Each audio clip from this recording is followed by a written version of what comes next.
Alhamdulillah. Salatu wassalamu ala sayyidina wa maulana Rasulillah wa ala alihi wa sahbihi wa mawala. Subhanaka la ilma lana illa ma 'allamtana innaka antal alimul hakim. Subhanaka la fahma lana illa ma fahamtana innaka antal jawadul karim.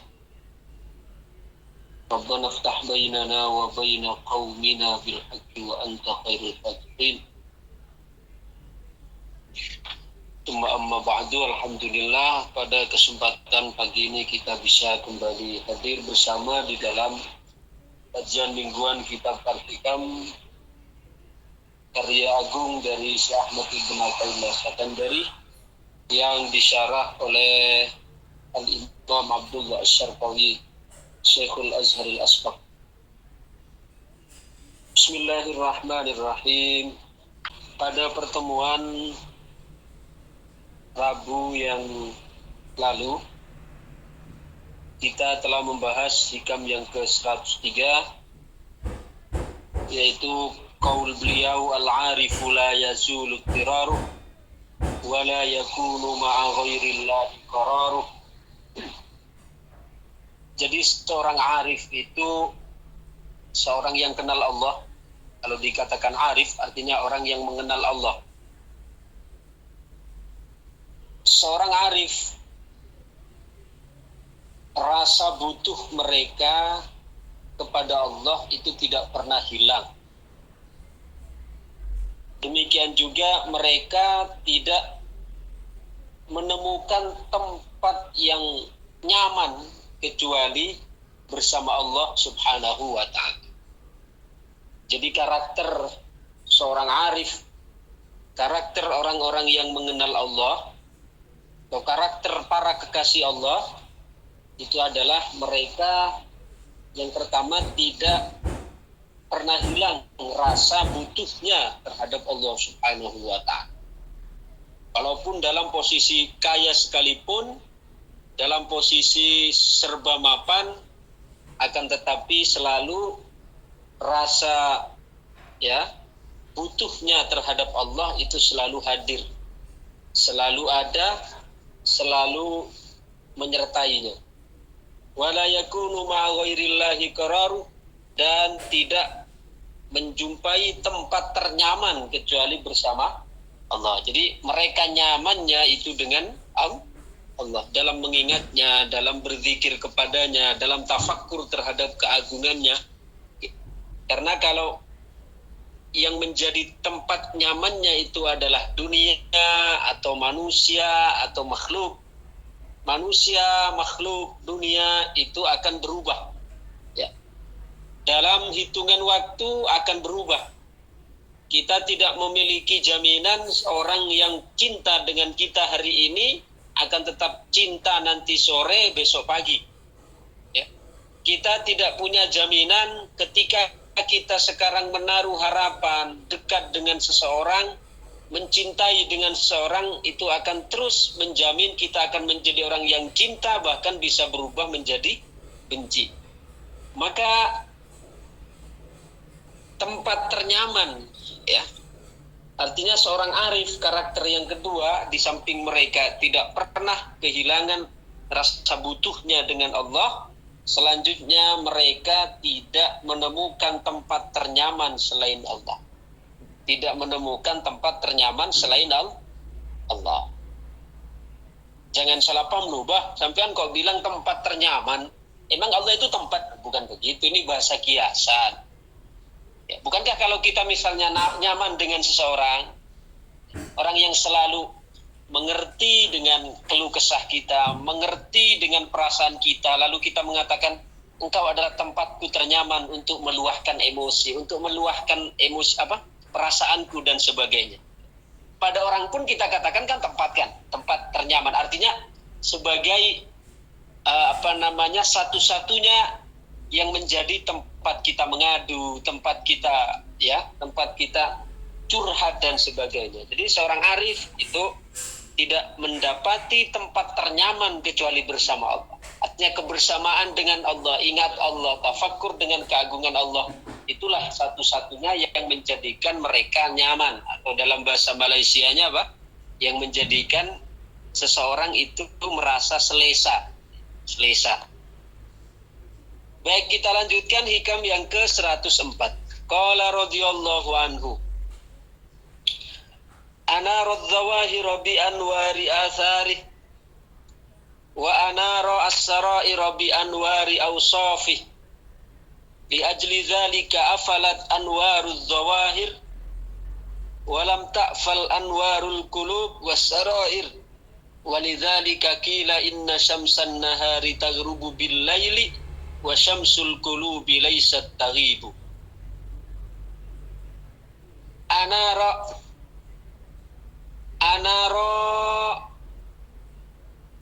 nerangake atau anaron dadiake terang sapa Allah az-zawahira ing pira-pira zahir, az-zawahira ing pira-pira perkara kang pirsa bisa, az-zawahira ing pira-pira perkara kang nampak juga boleh, di anwari asarihi kelawan pira-pira cahayani labete ciptaane Allah. Bi anwari asarihi kelawan pira-pira cahaya pira-pira labete kersane Allah.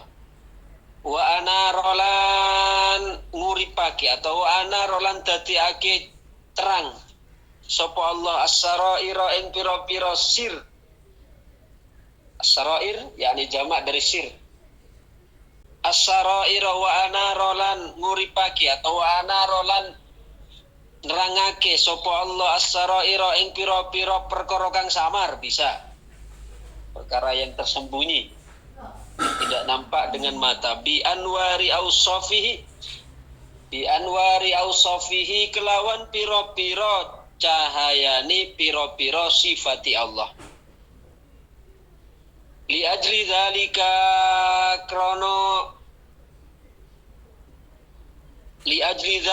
krono arai mengkono ana razzawahir bi anwari atharihi wa ana rassaraira bi anwari awsafihi. Rujuknya afalat dadi padam opo anwaruz zawahiri pira-pira cahayani perkara kang zahir. Walam ta'fallan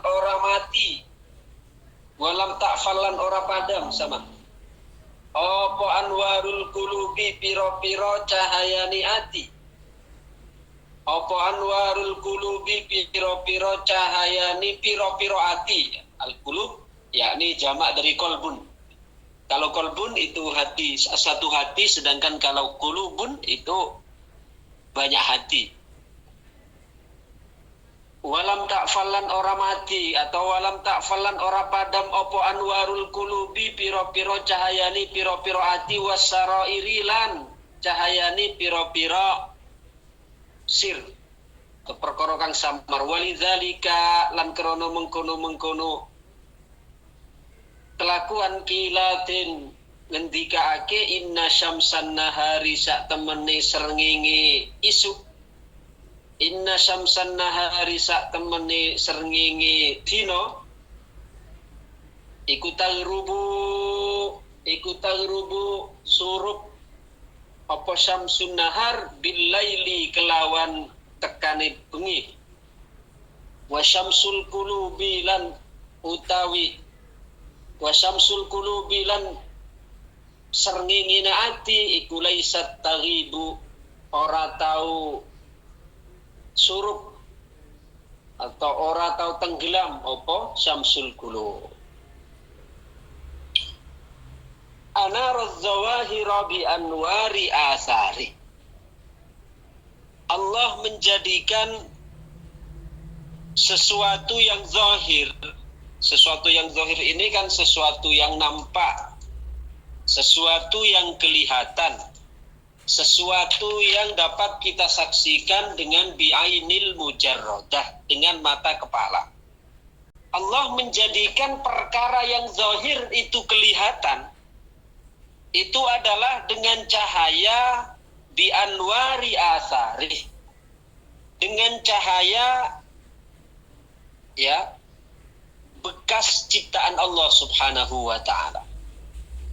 Kita dapat menyaksikan alam semesta ini yang dapat kita lihat dengan mata, menyaksikan jalan, menyaksikan gunung, menyaksikan laut, menyaksikan langit, menyaksikan matahari, menyaksikan bintang, menyaksikan bebatuan, ya, menyaksikan hutan, menyaksikan sumber mata air, menyaksikan binatang apapun lah, dari situasi atau ciptaan Allah yang kita saksikan dengan bi'ainil mujarradah, yang kita saksikan dengan mata kepala.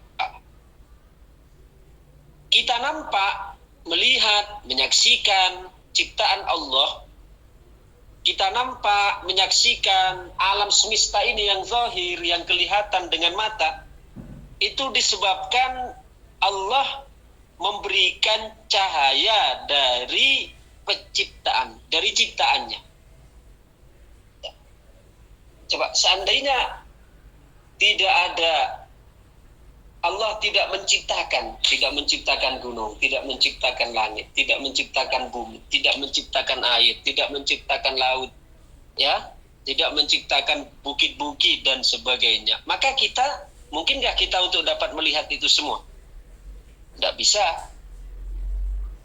Berarti dengan begitu, adanya kita dapat menyaksikan semua ciptaan Allah itu karena Allah memancarkan, Allah memberikan cahaya, ya, Allah memberikan penerangan melalui ciptaannya.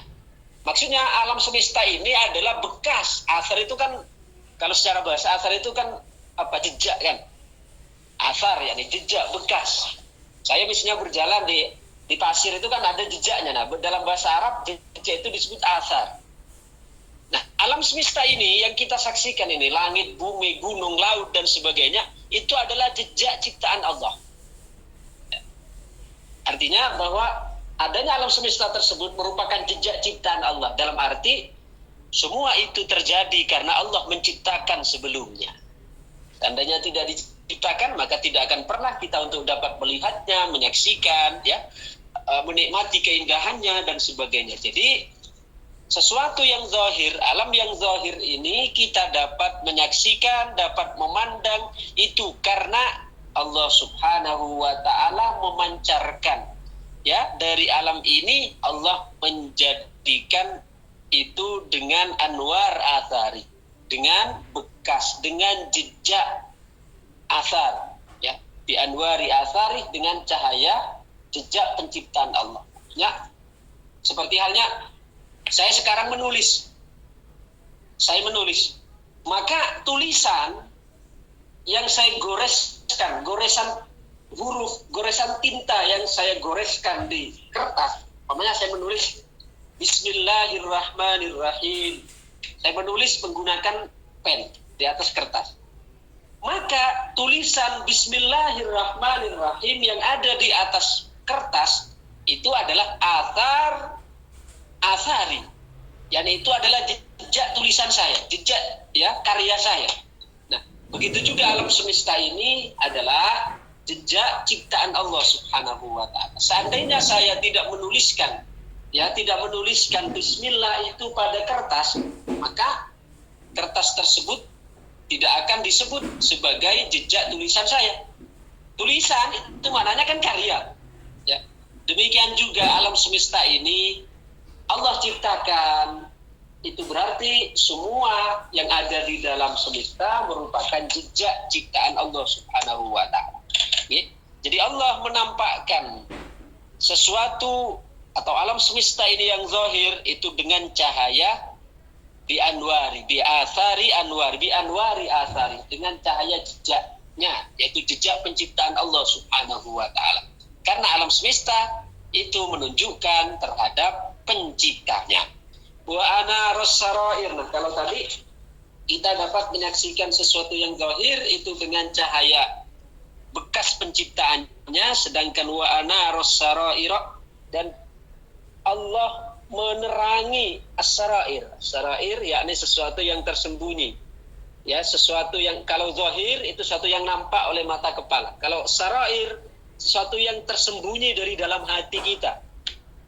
Wa anaros saraira bi anwari awsafih, dan Allah menerangi sir-sir kita, menerangi hati-hati kita itu dengan cahaya sifat-sifatnya. Dengan cahaya sifat-sifatnya. Artinya ketika kita misalnya sekarang mendapatkan nikmat, ya, diberi oleh Allah kesehatan, diberikan oleh Allah makan, diberikan oleh Allah tempat tinggal, diberikan oleh Allah ya anak-anak yang soleh dan soleha, diberikan oleh Allah ya fasilitas-fasilitas, maka mata batin kita itu akan menyaksikan dengan cahaya bi anwari ausofi, dengan cahaya sifat Allah. Apa maknanya cahaya sifat Allah? Kita tadi mendapatkan makan, kita mendapatkan tempat tinggal, kita mendapatkan ya fasilitas. Itu adalah menunjukkan kita mendapatkan pencerahan, penerangan dari sifat Allah, bahwa Allah Maha Ar-Razzaq, Allah Maha Al-Wahhab, Allah Maha Pemberi, Allah Maha menganugerahkan dan sebagainya. Itu berarti adalah tanda jika hati kita sudah mendapatkan penerangan dengan menyadari bahwa semua ya apa yang kita terima, apa yang kita kerjakan, bahkan kita melakukan amal soleh misalnya. Kalau mata batin kita, sarair kita sudah terbuka, maka di dalam menyaksikan kebaikan itu, di dalam melakukan kebaikan ibadah tersebut, yang dia saksikan adalah sifat-sifat Allah Subhanahu wa Ta'ala. Allah yang memberikan kekuatan, Al-Qawi. Allah yang memberikan kita hidup, Al-Muhyi. Allah yang memberikan kita yang memberikan kita dapat beribadah dan sebagainya. Allah yang mengagungkan atau Allah yang memuliakan kita. Kalau mata batinnya, sarairnya sudah melek, maka tandanya dia akan menjadi orang yang menyaksikan sifat-sifat Allah. Ya, ketika makan, dia menyaksikan sifat Allah yang Maha Ar-Razzaq. Ya, ketika dia mendapatkan keturunan, maka dia menyaksikan sifat Allah Al-Wahhab. Ketika dia diberikan nikmat yang longgar, maka dia menyaksikan sifat Allah Al-Basit yang melapangkan. Ketika dia diberikan kesempitan dalam rizki, maka dia menyaksikan bahwa itu adalah sifat Allah, yaitu Al-Qabid yang menyempitkan, dan seterusnya. Jadi dapat menyaksikan sifat-sifat Allah Subhanahu wa Ta'ala dengan di anwari ausofi. Ya, batinnya kalau sudah terterangi dengan ini, maka dia akan menjadi seorang hamba yang selalu tersambung, sadar akan sifat-sifat Allah. Sebagaimana tadi, kalau zahir, dia akan menyadari bahwa semua itu ciptaan Allah. Tapi kalau batin, maka dia akan menyadari sifat-sifat Allah yang dia pahami, yang Allah hujamkan dari dalam hatinya, yaitu seperti Allah beri rizki. Sedangkan ketika Allah beri rizki, itu kan berangkat dari sifat Allah Ar-Razzaq.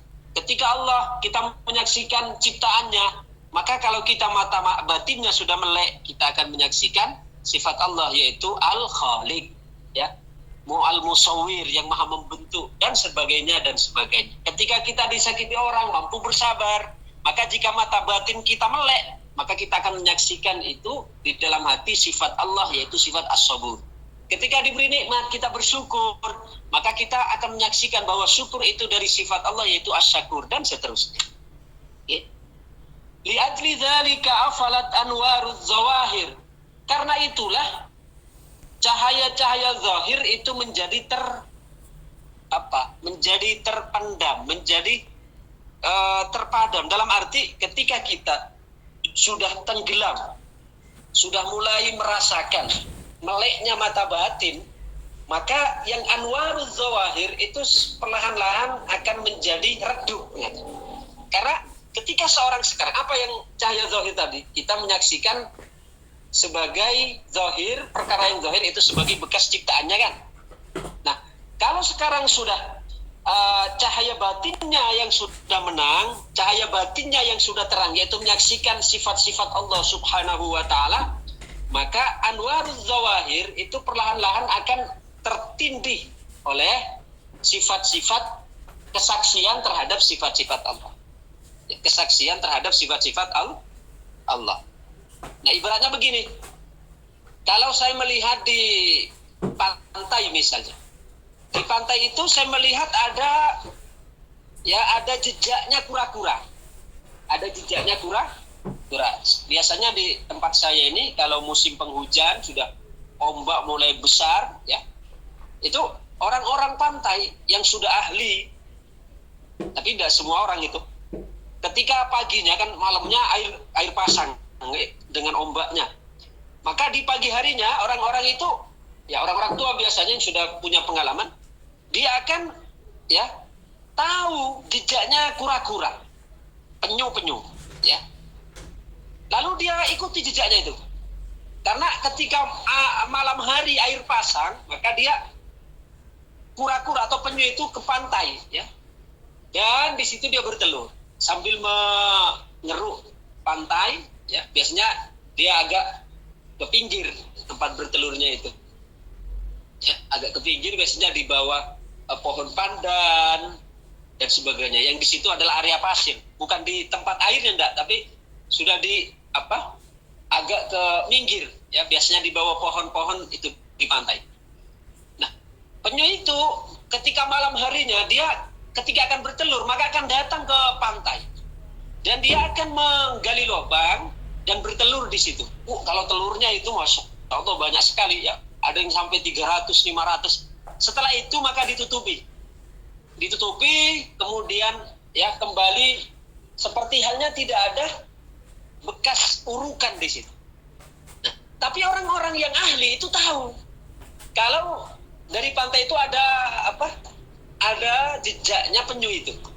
Maka diikuti nanti jejaknya itu kemana. Terus ketika digali, ketemulah dengan telur-telur penyu itu. Karena telur penyu itu halal, ya. Jadi semua telur, walaupun telur binatang haram sekalipun itu halal. Dengan catatan, satu, tidak membahayakan, tidak memabukkan. Yang kedua, belum tercampur dengan darah. Artinya, misalnya ular kan, ular itu halal maupun haram? Haram. Haram, Mbah. Tapi telurnya itu halal. Jadi semua telur itu halal dengan walaupun telur dari binatang yang haram. Tapi dengan catatan, ya, kalau ayam misalkan sudah jelas kan, ayam, bebek kan sudah jelas halal. Tapi kalau telurnya binatang yang haram itu bisa halal dengan dua catatan. Catatan yang pertama, syarat yang pertama, tidak membahayakan, tidak memabukkan. Jadi misalnya telurnya biawak, ya, telurnya komodo atau telurnya ular, tidak memabukkan. Yang pertama, maka tidak haram, ya. Tapi kalau misalnya memabukkan, sudah, ya, haram sudah. Yang kedua, di samping tidak memabukkan, belum tercampur dengan darahnya. Terkadang kan telur sudah kelamaan kan, sudah tercampur, sudah sedikit bercampur darah, maka haram. Atau yang ketiga, ya, syarat yang ketiga, kita tidak jijik. Ya walaupun jangankan telur ular, telur ayam pun kalau kita jijik, haram hukumnya. Gitu. Nah, kembali ke tadi lagi.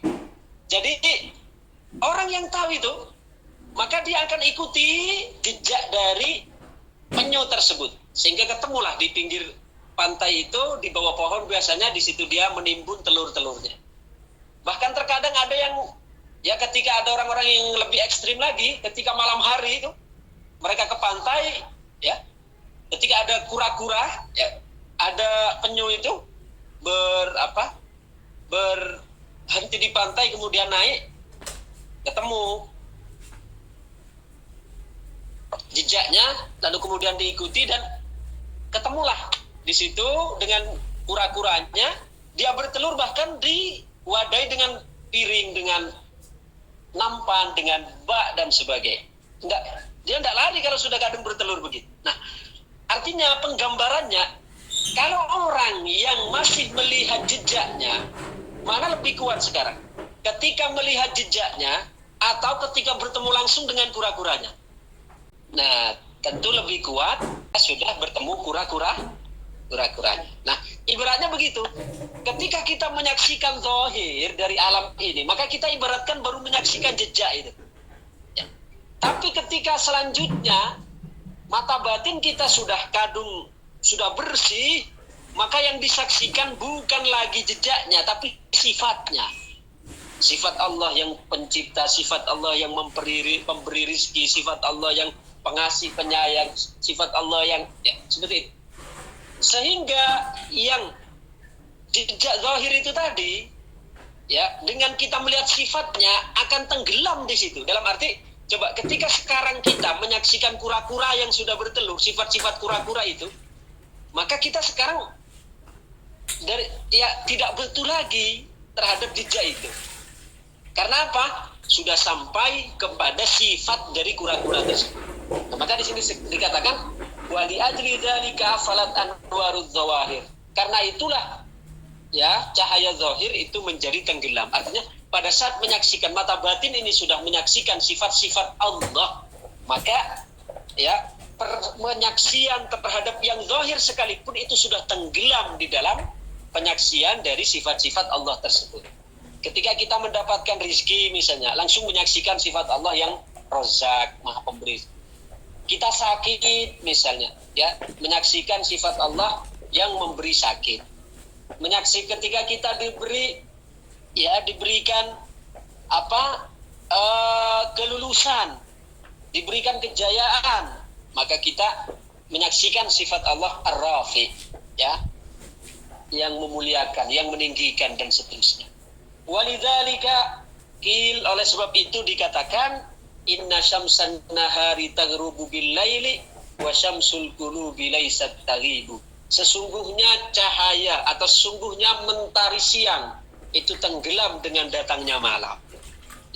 Kalau matahari siang itu akan tenggelam dengan datangnya malam. Begitu malam matahari tenggelam. Tapi wa syamsul qulubi laysat taghibu, tetapi yang namanya mentari hati itu tidak pernah tenggelam.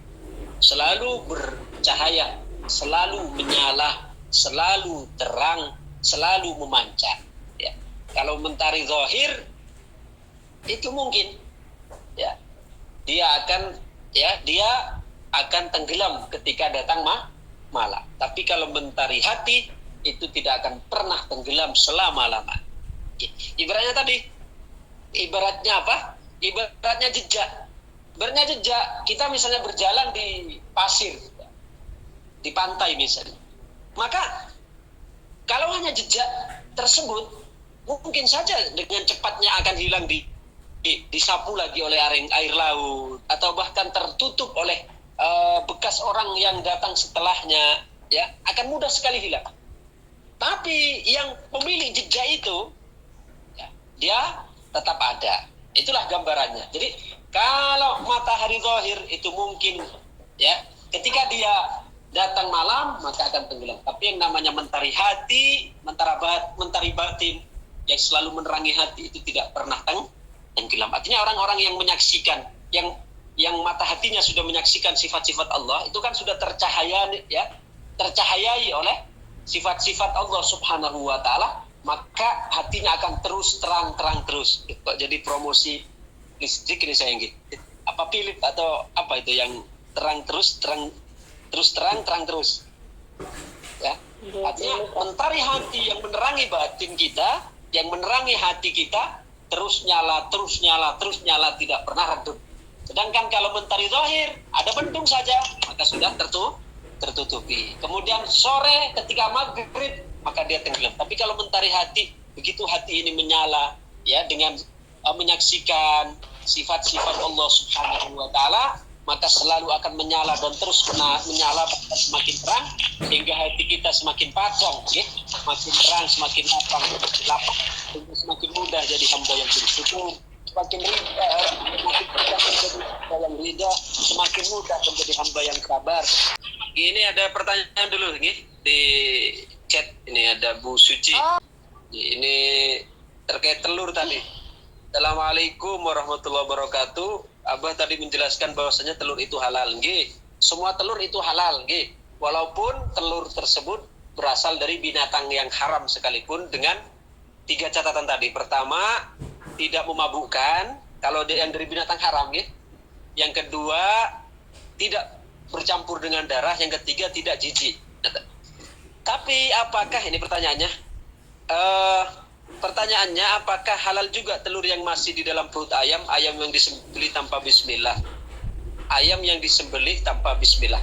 Jika sudah wujud telur, jika sudah wujud telur, Bu, artinya jika telurnya tersebut yang kita jumpai dari ayam yang mati tanpa disembelih, ya, telur tersebut sudah keras, sudah mengeras, sudah berbentuk telur, sudah ada kulitnya yang putih-putih itu, ya, ada kulit kerasnya, maka walaupun ayam tersebut mati tanpa disembelih, telurnya itu halal.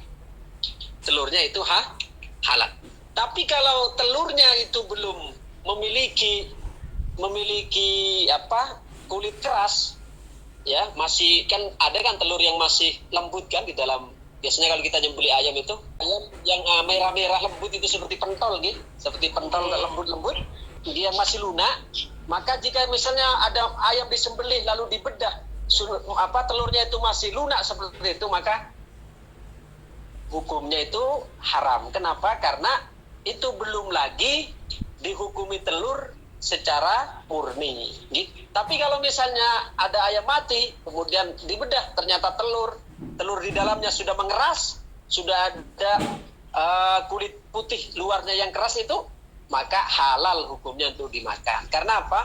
Karena telur itu sudah bersifat independen kalau sudah berbentuk atau jika sudah memiliki kulit yang keras. Tapi kalau masih lembek, maka itu masih dihukumi nempel dengan ayamnya. Jika ayamnya mati tanpa disembelih, maka haram. Tapi jika sudah memiliki kulit yang keras, ya, walaupun misalnya ayamnya mati, kemudian telurnya itu sudah keras di dalamnya, maka telurnya itu tetap halal. Nggih, apa niki keluar dari tema nggih, Bah. Ngapunten, niki ada saudara yang lagi sakit, terus pas tengah malam niku beliau itu napa niku nggak bisa tidur, ngaten. Nggak bisa tidur. Terus pengennya itu baca Al-Quran, tapi beliau kalau tengah-tengah malam gitu ambil wudhu, dia tuh menggigil gitu, Pak Ustadz. Apa boleh hanya dengan tayamum lalu baca Al-Quran gitu, boleh apa tidak gitu, apa? Matur nuwun jawabanipun nggih. Tayamum itu diperbolehkan sebagai rukhsah, sebagai kemudahan dari Allah dengan beberapa keadaan. Yang pertama, tayamum itu diperbolehkan ketika tidak ada air,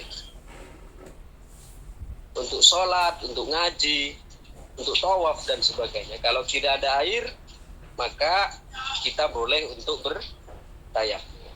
Jadi misalnya sangat sulit air, sulit sekali, maka kita tayamum, boleh di situ sebagai pengganti dari wudu. Tapi kalau misal kita sudah berusaha dulu, jangan baru belum berusaha kemudian ujuk-ujuk sudah mau tayamum. Jadi pertama diperbolehkan untuk tayamum dalam keadaan adami wujudil ma atau fuqdanul ma, tidak adanya air. Atau bahkan kita misalnya kita sholat ini dengan menggunakan tayamum. Tengah-tengah kita sholat hujan, nah sekarang ini di Indonesia hujan ini, di tempat sini hujan. Maka ketika hujan turun, maka sholatnya itu batal ya. Yang sholat dengan tayamum batal, dia langsung ya wudu dengan air hujan itu. Jadi yang pertama yang membolehkan untuk tayamum itu karena tidak ada air. Yang kedua, nah ini masuk dengan pertanyaan. Yang kedua yang membolehkan untuk tayamum, air ada memang, tapi ada udzur syar'i yang menghalangi dia untuk menggunakan air. Misalnya sakit, jadi sakit itu kalau sekiranya menggunakan air itu akan membahayakan, menggigil yang sangat sangat menggigil, akan berbahaya baginya, maka boleh hukumnya untuk sholat atau baca Al-Quran dengan menggunakan tayamum. Jadi boleh berwudu menggunakan mengganti wudu dengan tayamum. Jadi walaupun ada air, kan tadi yang syarat yang pertama boleh bertayamum kalau tidak ada air kan. Yang kedua, air ada tapi dia memiliki udzur syar'i. Udzur syar'i itu adalah halangan yang diperbolehkan oleh syara yang menjadikan dia tidak dapat untuk menggunakan air. Seperti sakit misalnya, yang apabila menggunakan air akan membahayakan, maka boleh hukumnya sholat ataukah untuk membaca Al-Quran dengan menggunakan tayamum. Sholawat dan istighfar itu lebih afdal yang mana gitu, lebih perbanyak yang mana seperti itu Bapak? Mohon maaf pertanyaannya. Mohon jawabannya. Sholawat dan istighfar ini merupakan jimat akhir zaman sebenarnya. Jadi di akhir zaman ini amalan yang paling utama di akhir zaman itu adalah dua, istighfar dengan sholawat. Karena kalau kita mengandalkan ibadah-ibadah yang lain itu banyak kumannya lah, banyak hamanya, banyak virusnya. Kita sholat, iya. Sedekah, masih banyak riaknya juga. Kemudian kita ibadah, pengen dipuji orang. Jadi amalan yang paling utama di akhir zaman itu pertama sholawat, yang kedua istighfar. Tapi jangan salah paham. Berarti kalau begitu nggak usah sholat, wis. Yang penting sholawat, yang penting istighfar, nggak usah sholat, nggak usah sedekah, nggak usah zakat, nggak usah puasa. Saya tidak mengatakan itu lagi. Artinya kita jangan mengandalkan amal-amal itu, nggak? Tapi amal-amalan tersebut yang saya sebutkan, sholatnya, zakatnya, puasanya, hajinya, tadarusnya, dan sebagainya, sedekahnya, itu monggo kita lengkapi, monggo kita katrol dengan dua. Pertama dengan sholawat, kedua dengan istighfar. Nah kalau ditanya mana lebih utama antara sholawat dengan istighfar, dua-duanya utama, cuma fungsinya. Jadi saya tidak menjawab dari segi mana yang utama, kan sama-sama utama kan. Cuma fungsinya itu seperti gini, antara sabun dengan kispray. Sabun dengan kispray. Sabun itu untuk mencuci, kispray itu untuk apa? Mengharumkan. Ya, untuk mengharumkan. Kalau saya bertanya sekarang, mana lebih utama parfum, kispray dengan sabun cuci? Jawabannya seperti tadi. Jawabannya itu bukan mana yang lebih utama, tapi fungsinya. Fungsinya. Kalau sabun cuci itu lebih ke arah menyucikan dulu kan, membersihkan dulu. Sedangkan kispray itu untuk mengharumkan, untuk mengharumkan. Nah, sama dengan tadi, istighfar itu ibaratnya untuk menyuci dulu. Kemudian sholawat itu untuk mengharumkan, untuk mengharumkan.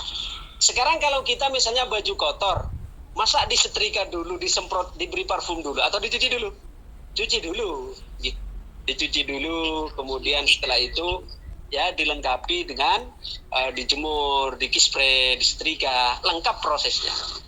Jadi kalau ditanya mana lebih utama, sama-sama utama. Itu sama-sama jimat umat Rasul di akhir zaman itu dua itu, istighfar untuk membersihkan, sholawat untuk mengharumkan. Nyata. Kita punya baju, ya kita punya baju perlu deterjen, kita punya baju juga butuh parfum, nyata.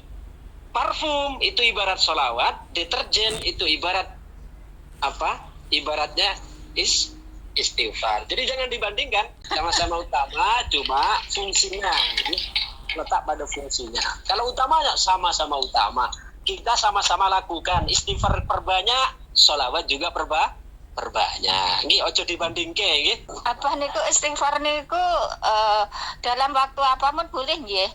Pokoknya enggak di boleh. Berarti sama-sama sholawat gitu loh maksud saya, dalam keadaan apapun gitu. Boleh. Artinya dalam setiap hari kita itu jangan lepas dengan sholawat dan istighfar. Coba saya jelaskan sekalian nih, nyatan. Dalam skala hari dulu, dalam skala minggu kan, Imam Ghazali itu meletakkan zikir dalam seminggu. Kalau mulai dari ahad tasbih, yang dominan itu disuruh perbanyak tasbih. Kalau ahad, subhanallah, subhanallah, subhanallah. Kalau Senin itu perbanyak tahmid, alhamdulillah, alhamdulillah. Sambil kerja enggak apa-apa. Sambil kerja apapun, asalkan tidak di kamar mandi. Kalau di kamar mandi pun boleh, tapi dalam hati. Sambil masak, sambil nyuci, sambil setrika, sambil boleh. Kita ingin mendapatkan mendapatkan kebaikan yang sebanyak-banyaknya, Allah memberikan lahan. Ahad tasbih, Senin tahmid, alhamdulillah. Kemudian Selasa tahlil, la ilaha illallah. Kemudian Rabu seperti sekarang itu takbir, Allahu akbar. Kedua Kamis bisa hasbalah, hasbunallah wa ni'mal wakil, atau hauqalah, la haula wala quwata illa billah. Boleh dua-duanya gitu. Kemudian Jumat sholawat. Jumat yang diperbanyak sholawat. Sabtu perbanyak istighfar. Imam Ghazali membagi itu dalam seminggu. Maaf, kalau tasbih itu yang subhanallah ya, Bi? Ya, Bah ya. Betul, Bu. Sambil kerja di dapur, masak, enggak apa-apa. Oh, sekarang hari apa? Hari Rabu. Apa bacanya hari Rabu yang diperbanyak? Nyuci sambil Allahu akbar, Allahu akbar, Allahu akbar. Boleh. Nah, itu. Kemudian itu dalam secara umum setiap hari. Tapi bukan berarti melupakan yang lain. Misalnya kita sekarang Rabu Allahu akbar, berarti tidak baca sholat botan, artinya yang dominan. Dirangkai subhanallah walhamdulillah wala ilaha illallah wallahu akbar terus setiap hari seperti itu aja boleh, Bapak? Boleh. Namanya boleh. Ada buruknya. Boleh. Jadi sekarang kita boleh mengamalkan itu. Kita longgar, ingat hari. Mau tanya, apakah itu ada jumlah hitungannya gitu berapa? Itu apa enggak terbatas ya, Pak? Tanpa batas. Jadi tanpa menafikan misalnya Rabu kita baca takbir, tapi bukan berarti tidak baca sholawat, botan ya tetap sholawat. Tapi yang artinya yang paling dominan kalau misalnya Rabu itu perbanyak baca takbir. Kemudian kalau misalnya Kamis perbanyak baca huqalah. Kemudian kalau kita naik jalan, ada juga karakternya. Jalan itu kan ada 3 kan, ada yang menanjak, ada yang turun, ada yang datar. Ketika kita menapai jalan yang mendaki, maka itu perbanyak takbir. Kalau turun perbanyak tasbih, subhanallah, subhanallah, subhanallah. Ketika datar itu perbanyak alhamdulillah. Kalau ada lindu, perbanyak hasbunallah wa ni'mal wakil. Allahumma sholli wa sallim wa barik ala sayyidina Muhammad alihi wa sahbihi wa barik wa sallim ajma'in. Alhamdulillahirabbil alamin. Hamdan yuwaffi ni'amahu wa yukafi mazid. Ya Rabbana lakal hamdu kama yanbaghi li jalali wajhika. Allahumma sholli salatan tunjina biha min jamil ahwal wal afat. Taqbilana biha jamil hajat wa biha min jamil sayyi'at tarfa'una biha. Allahumma wassallallahu min jamil khairat fil hayati wa ba'dal mamat. Allahumma inna nas'aluka ziyadatan fid dunya wa barakatan fi umrina wa sa'atan fi sajina wa sa'atan fi rizqina wa tawbatan fi mautina wa syahadatan inda mautina wa maghfiratan ba'da mautina wa afwan inda fa'aman ba'da wa nasiban minal jannah warzuqna an-nadhara ila wajhikal karim. Rabbana atina fid dunya hasanah wa fil akhirati hasanah wa qina adzabannar. Sallallahu ala sayyidina Muhammad wa ala alihi wa sahbihi wa barik wa sallim ajma'in. Alhamdulillahirabbil alamin.